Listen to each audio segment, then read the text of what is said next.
But let's get to them anyway. James Ashby, of course, running for One Nation. He is doing so in the seat of Keppel in Queensland at that upcoming Queensland election. And Linda Scott is free of all responsibilities, bar professional and personal. But of course, we all know she's Labor to her bootstraps.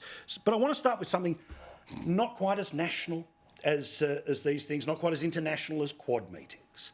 Interestingly, today, the Herald Sun had an interesting piece about the number of potholes that are turning up all over Victoria, and the expectation is that there will be even more of them turning up as the rain bomb comes in the next little while. Now, Linda, I'm going to start with you. The Australian government at all three of its levels gets more revenue than ever before. All right? The share of, I know we've had our discussion about whether local council gets enough of it, blah, blah, blah, but all three levels have more money than ever before. They also have a lot more to spend than ever before.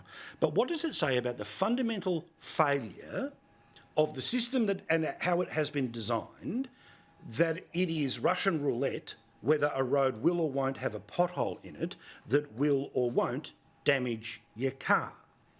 Well, look, great introduction, but I don't agree with much of what you've said. I mean, we fought very hard as a local government sector when I was the national president up until very recently to ensure there was a real focus on road funding and that it came particularly from the federal government. You're right to say, Paul, that local governments attract about 4% of the nation's tax take. So in reality, the Commonwealth government collects the overwhelming majority, and we were successful in getting Catherine King and Christy McBain to double the amount of roads to recovery funding that would go to local government, from $500 million to $1 billion over the forward estimates.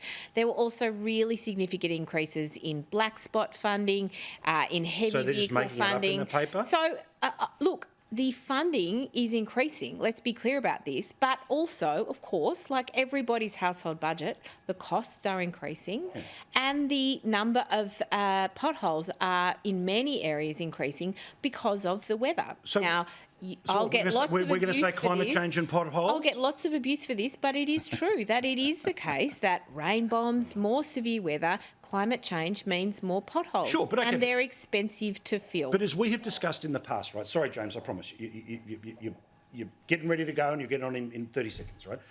But Linda, my issue has always been, right, which is that I understand that local council needs to have a library, it needs to have a childcare centre, it needs to have a swimming pool, all of those things, right? But it also turns around and offers jobs for like $150,000 to people to work on their website or community outreach or diversity officers. My point is, if you literally don't have $150,000 to fix the potholes, how do you have $150,000 for the diversity officer?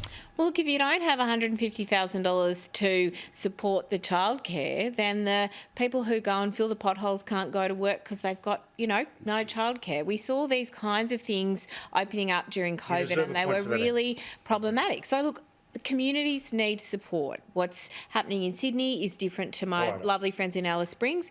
You've got to fix the potholes, but I want to say this, councils need more funding to do that. But it was good for the government under Labor to double the funding for roads to recovery. But the climate change and potholes, James, how will that play in your poon? Yeah. Well, I have to admit, New South Wales roads are probably the best on the East Coast. Queensland, dreadful. Victoria, not as dreadful, but they're getting worse. And, the figures speak for themselves. What I found amazing in that report too is the shelf life of a road is 10 years. I didn't realise that. And so therefore they need resheeting or ripping up and starting again. Here in Queensland, mate, for those Victorians who think they'll flee Victoria for better roads in Queensland, don't bother, we're worse again. But when you're paying $5 million a kilometre to produce roads now, single lane roads here in Queensland, right across the country, these are figures that came out in a Senate inquiry in our federal parliament, $5 million per kilometre per single lane of road. It's disgraceful where the cost is going. The other point too is we are now collecting the most amount in excise that we ever have before, 50.6 cents for every litre you put in your car. You chuck that in, plus GST on top of it. There's no excuse. The money's there, except the fact is that money goes into consolidated revenue. It is not specially dedicated to our roads any longer. Bloody oath. Such a great point. Any government that actually turned around and offered a bill to quarantine that money, it'd be interesting to see which way the major parties voted on it. I would be surprised if they went anywhere near it.